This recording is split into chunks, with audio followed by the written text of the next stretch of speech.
Coast, Midwest people have to be a little bit different times, but you understand where we're going with it.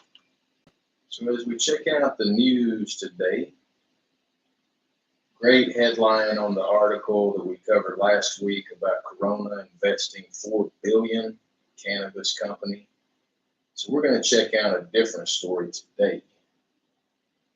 We are going to continue to look at different stories, look at all this great content from all over the world brought to you to one location for your viewing, education, and information pleasure. Cam, find us a great article that we can just click on and go into it real quickly. So we were checking out from this earlier, right? The one with the young NBA player. This is just something that y'all have to be aware of that is still happening. High Times article, authored by Tim Kohut. NBA player Kenneth Fareed arrested with 2 ounces of weed in New York. I thought just a week ago, Cam, we were seeing where New York was not any longer going to punish or arrest anyone that had cannabis on them. That was going to be low priority. Well, I guess there's something different. Yeah, I don't know. It's definitely something suspicious. He's an NBA player. The cops know he's an NBA player. They may bend the rules a little bit.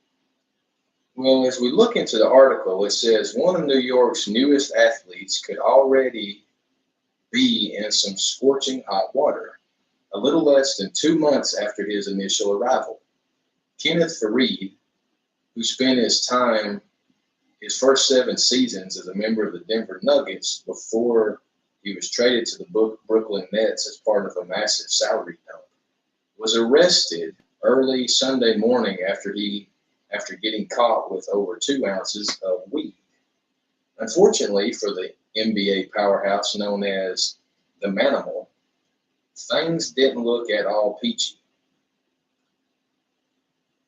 If we should go further down, Cam, to the article down here, right there. Police searched Fareed's car and found over 2 ounces of cannabis along with undisclosed amount of cash within the confines of the vehicle.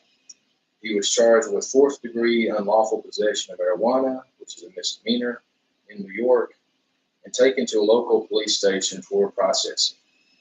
He was later released on $500 bail. According to police, Fareed actually received a worse penalty for his crime because of the amount of weed he was carrying at the time. Following the arrest, the Brooklyn Nets released a statement on behalf of their newly acquired power forward. We are aware of the situation involving Kenneth Fareed and are in the process of gathering more information at this time. If ultimately convicted, Kenneth Fareed could face up to a full year in jail. However, that seems to be the worst case scenario. Many of the details of the arrest, as well as the reason behind, as far as Fareed's prospects for the next NBA campaign, those two appear murky. The Nets still owe Fareed $13.7 million for the upcoming 2018-2019 season. However, next season will be the last year of this monster deal, so it's possible the Nets could opt to be part ways with the underperforming role player before the official start of the NBA calendar year via buyout. Last year was Fareed's worst season as a pro. The 28-year-old averaged 5.9 points, 4.8 rebounds, and 14 minutes of play with Denver. Unfortunately for Fareed, it appears as for his struggles on the court have led to some equally troubling issues off of it. Our point in covering this story is, again, that New York, that's kind of just... Well, the story's a little sketchy. Everything seems kind of questionable. Yeah, $500 bail. Yeah, it's not even worth it. It's not at all. Let's go back and see what other stories we can cover during this 420 live edition. Again, folks, thanks for joining us. Thanks to all of us that are here today. We are going to be live 420 Monday, Wednesday, and Friday. That's 420 live Monday, Wednesday, and Friday, 420 in the PM Pacific Standard Time. So as we're looking at NEO420.com/news, your great resource for all news, cannabis, and hemp, we continue to look for another great story. How about this California article, Cam? Right to the right, yeah. Let's check that one out. California company creates first CBD oil made from hops, not cannabis or hemp. Okay, we're going in the wrong direction. We are going in the wrong direction. All this work to get CBD and cannabis legal. Yeah, exactly. Like hops. Exactly, man. Hops have been around and legal forever. Like, what are you doing? Well, I guess, California has outlawed CBD derived from hemp in California and has limited it in products. So that's the reason why. We're not going to go over this entire article, but we do recommend that you go to neo420.com/news and check it out, because this is kind of an interesting side note of the evolving cannabis and hemp industries. But check it out. California company creates first CBD oil made from hops. Okay. I'm thoroughly confused at this point of what's going on.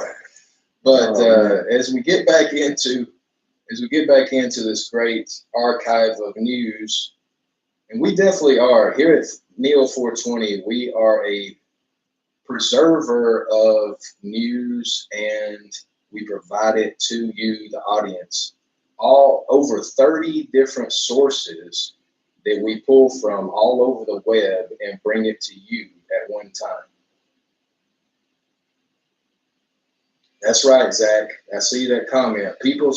Zach commented, people are always trying to find a way to take THC out of the picture, but people do seem to love CBD. You are exactly right, Zach. Good call on that, man. It's hysterical because you need the entourage. We're learning more and more about the benefit of having the THC in conjunction with this CBD. And the CBG, the CBN, the CBA, all of that stuff is going to continue to be known to us as far as the therapeutic benefits. Let's click that one, Cam. Jazz Tank Cannovation.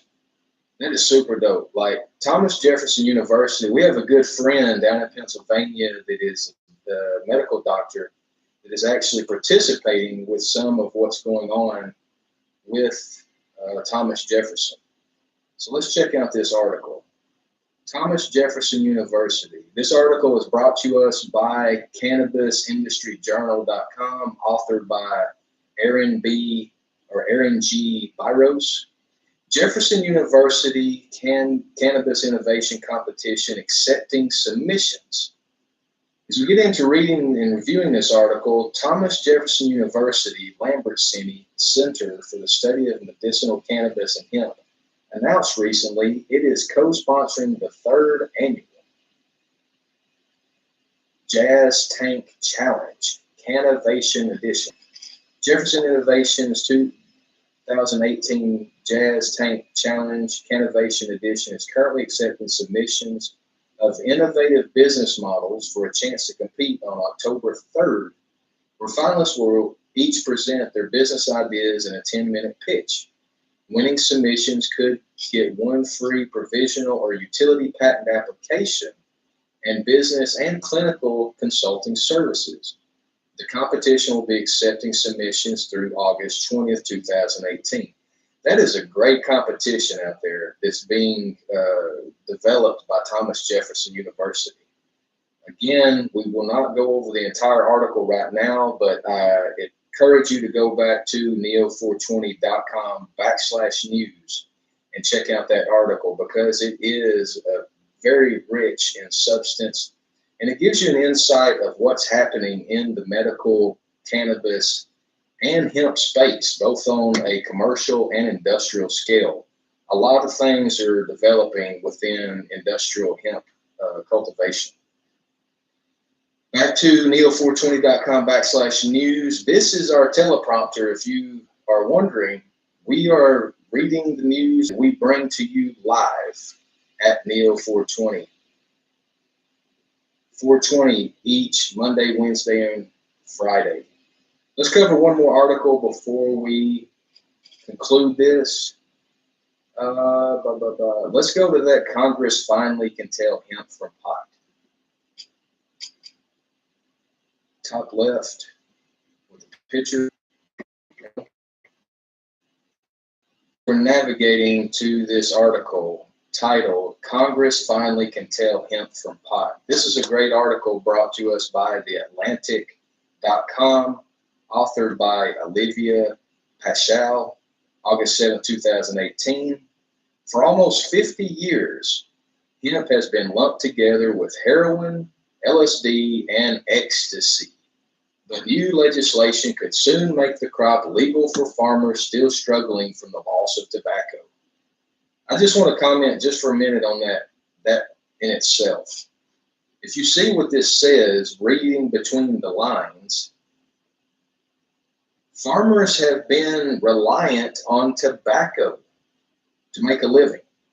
The same thing that kills thousands of people a year. Not to get into that, but the fact that they are changing from something that kills you into something that can help you. That's the type of paradigm shift that we are experiencing right now within the United States and really globally. Wouldn't you agree, Cam? Absolutely. Absolutely. It's a wonderful thing as long as, you know, the politics can line up. I think we're definitely shifting into something that is a powerful healing for like the next few generations. Zach, thank you for that comment. I really appreciate that. That is what we are trying to do, is bring the information to the people.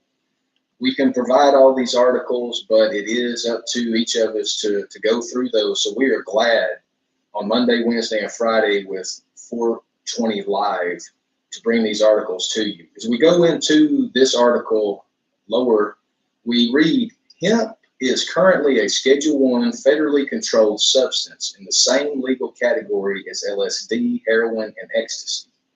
Like all forms of cannabis, it was criminalized in 1970, particularly because Congress was worried that the law enforcement couldn't tell the difference between hemp and marijuana. And now there's a quote, "There was tremendous biological understanding of the difference, but Congress was not making policy based on this. They were basing it on fear," said John Hudick, a senior fellow at the Brookings Institute and an author of Marijuana, A Short History.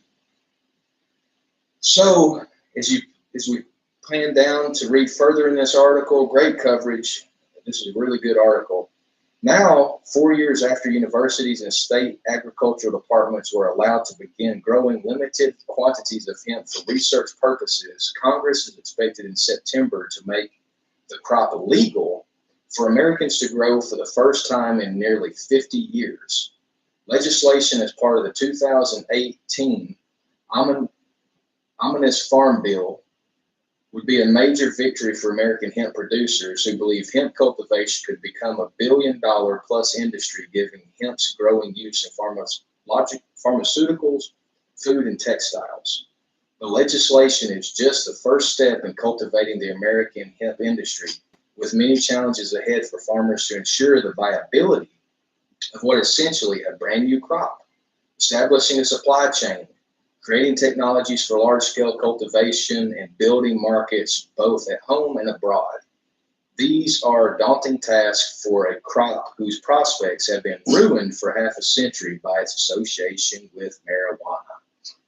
What a bunch of crap.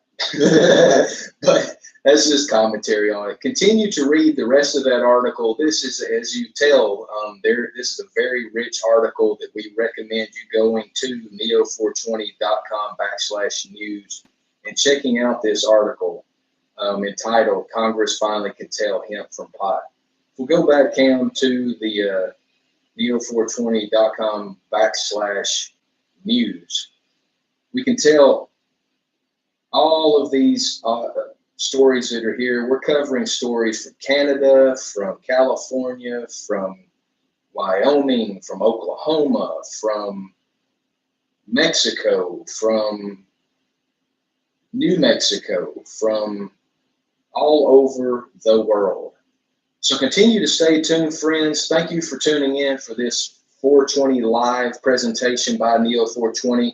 Continue to share this with your colleagues, friends, family, co-workers. Sharing the information is important. The more that we know, the better we are equipped for the future and to continue to support this evolving industry.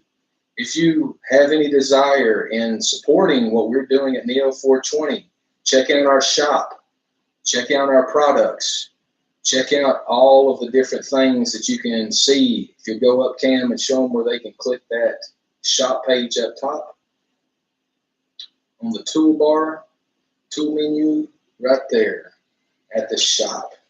When you click on the shop, that'll bring you to where you can support us directly within our shop, where we offer great CBD products, original products with great apparel, and exclusive offers from our sponsors. And sponsors, businesses, brands, service providers, all. We look forward to developing a relationship with you as a sponsor to NEO420.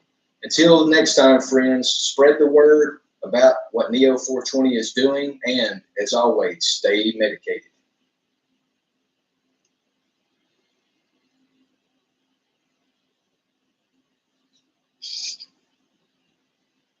Good stuff.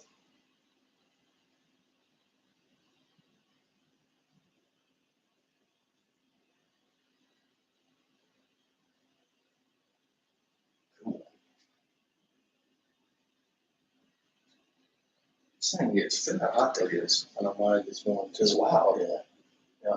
Just during the recording, Yeah. it's clear. That's the first time I've ever seen that. Cooling down. Tap here to line the Oh, around. wow. I've seen that before. Your phone is getting too hot, so it's taking steps to cool itself down. You can still use your phone, but you may notice the screen dim, the phone might slow down, charging might pause. After your phone cools down, performance will automatically get back to normal. So,